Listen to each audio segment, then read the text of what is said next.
പ്രേതബാധ ഒഴിപ്പിക്കാനെന്ന പേരിൽ പെൺകുട്ടിയെ പീഡിപ്പിച്ച കേസിൽ മലപ്പുറം സ്വദേശി പാലക്കാട് ചിറ്റൂരിൽ നിന്നും പിടിയിലായി. പൂക്കോട്ടൂർ സ്വദേശി എം സിറാജ് ആണ് ചിറ്റൂർ പോലീസിന്റെ പിടിയിലായത്.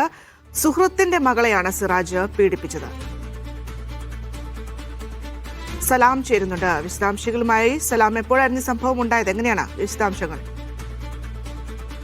ഫാം നോക്ക് നടത്താനെന്ന പേരിലാണ് ചിറ്റൂരിലെ ഈ പൂക്കോട്ടൂർ സ്വദേശിയായിട്ടുള്ള സിറാജ് എത്തുന്നത്. അവിടെ താമസിച്ചു വരികയായിരുന്നു. അങ്ങനെയാണ് അപ്പൻ സുഹൃത്തിന്റെ മകളായിട്ടുള്ള 16 വയസ്സുള്ള കുട്ടിയെ പീഡിപ്പിക്കുന്നത്. ഇത് പ്രേതബാധ ഒഴിപ്പിക്കാനെന്ന പേരിലാണ് ഈ കുട്ടിയെ വീട്ടിലേക്ക് വിളിച്ചു വെക്കുന്നത്. നമുക്ക് ആ ദൃശ്യം കൃത്യമായി കാണാം. അങ്ങനെ മന്ത്രവാദത്തിന് വേണ്ടിയുള്ള ചില സാമഗ്രികളൊക്കെ തന്നെ, വിളക്കുകൾ, അതോടൊപ്പം തന്നെ എണ്ണ, അങ്ങനെയുള്ള സാധനങ്ങളൊക്കെ തന്നെ ഇയാളുടെ പക്കലുണ്ടായിരുന്നു.